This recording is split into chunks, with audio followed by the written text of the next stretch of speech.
Ya, saudara, bukan hal yang mudah, bukan hal yang ringan, tapi juga harus ditanggung bersama-sama yang mampu kemudian membantu yang kurang beruntung.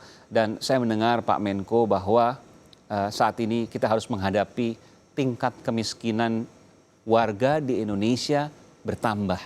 Kalau sebelumnya pada saat tahun lalu di bawah 10% dan mencapai prestasi yang belum pernah terjadi sebelum sepanjang sejarah. Ya. Tetapi pada hari ini ada pertambahan yang mungkin cukup signifikan, cukup tinggi. Betul demikian, Pak?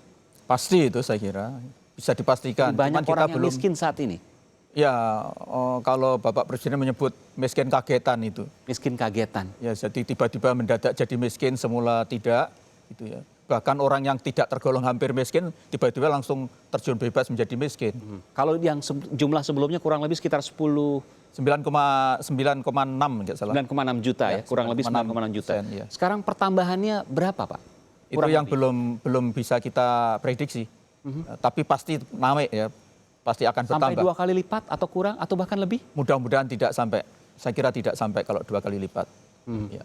Jadi tidak sampai, mudah-mudahan tidak sampai 20 juta begitu Pak ya, 20 juta jiwa. Karena itu sekarang justru pemerintah di dalam memberikan bantuan jaring pengaman sosial, program jaring pengaman sosial, ini tidak melulu kepada warga tidak mampu yang selama ini sudah mendapatkan bantuan secara periodik dan sudah ada di dalam data. Jadi sekarang pemerintah sedang bekerja keras untuk mencari dan menemukan para dalam tanda petik orang miskin baru ini. Oke. Karena itu Bapak Presiden selalu wanti-wanti supaya diperhatikan betul ini. Mereka-mereka yang selama ini tidak kebagian berbagai macam skema bantuan sosial pemerintah karena dianggap dulu tidak miskin, tapi sekarang tiba-tiba menjadi miskin. Tunggu sebentar Pak, artinya sebelum ada kejadian COVID-19 ini, mereka sebelumnya dianggap mampu. Dan memang mereka kenyataannya mampu. Mampu, betul. Mampu mandiri, memenuhi kebutuhan keluarganya, anaknya, istrinya, bahkan bisa menyumbang dan lain sebagainya. Betul. Tapi pada hari ini mereka jatuh miskin. Siapa mereka Pak?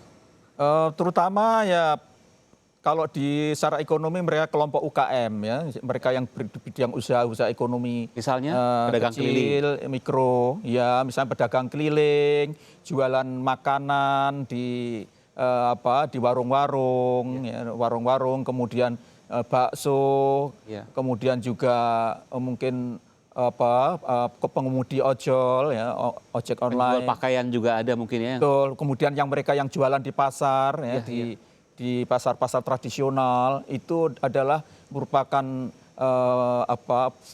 kelompok masyarakat yang sangat rentan. Sopir taksi juga. Sopir taksi dan seterusnya itu. Dan itu selama ini sebagian besar tidak berada di dalam skema bantuan yang diberikan oleh pemerintah. Karena mereka mampu sebelumnya. Betul, baik itu merupakan bantuan sembako atau bantuan PKH dan seterusnya itu. Dan inilah yang Bapak Presiden selalu wanti-wanti supaya harus mendapatkan perhatian di samping tadi itu, di samping yang mereka yang sudah terdaftar itu. Tentu ini sekali lagi ini hal yang memang berat tapi harus kemudian ditanggung bersama-sama. Pemerintah juga punya rencana untuk membantu mereka. Kira-kira sudah disampaikan oleh Pak Jokowi bantuannya adalah sembako, betul Pak ya, koreksi kalau saya salah, di Jabodetabek. Sembako, ada BLT. Ada BLT juga untuk di luar skema.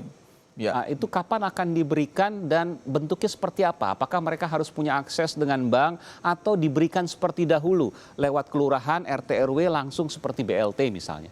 Jadi begini Mas Aiman ya, jadi Bapak Presiden sebelumnya kan sudah meminta supaya ada namanya refocusing dan realokasi anggaran. Jadi anggaran kementerian semua dibongkar, dialihkan untuk fokus menangani COVID ini.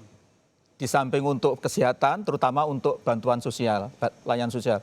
Jadi semua kementerian sebetulnya sekarang sudah bergerak untuk memberikan bantuan-bantuan.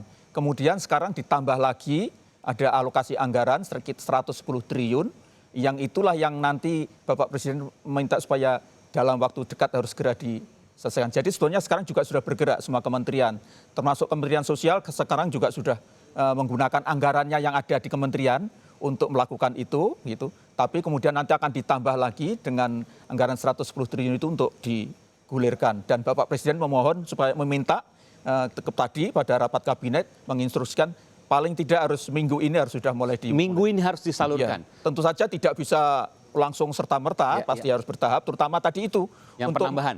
Penambahan ini kan harus dilacak dulu siapa, harus kerjasama dengan kelurahan.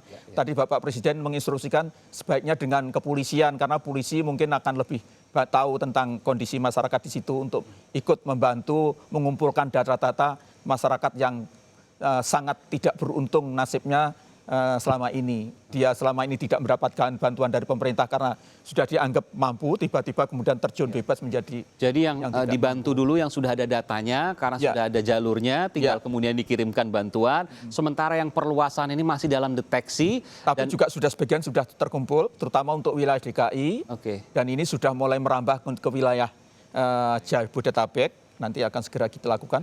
Baik. Tapi juga tetap seluruh Indonesia akan mendapat bantuan yang serupa. Baik, terima kasih Pak Menteri, Pak Menko Pembangunan Manusia dan Kebudayaan. Tentu kita berharap agar cobaan ini segera berakhir. Amin, Dan amin. kemudian warga Indonesia sehat semua Pak ya.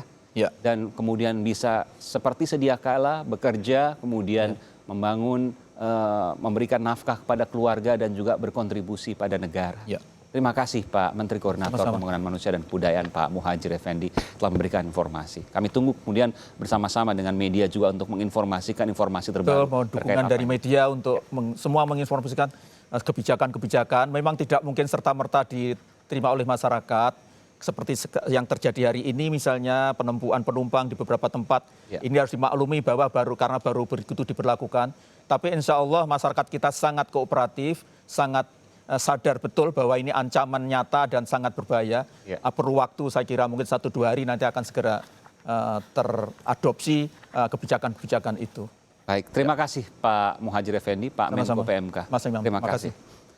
Saudara, salah satu wilayah yang akan menerapkan PSBB adalah Kota Depok segera. Apa saja yang sudah disiapkan oleh pemerintah Kota Depok? Kita akan bertanya langsung kepada Wali Kota Depok, Muhammad Idris. Kami akan segera kembali dengan informasinya sesaat lagi. Tetaplah bersama kami.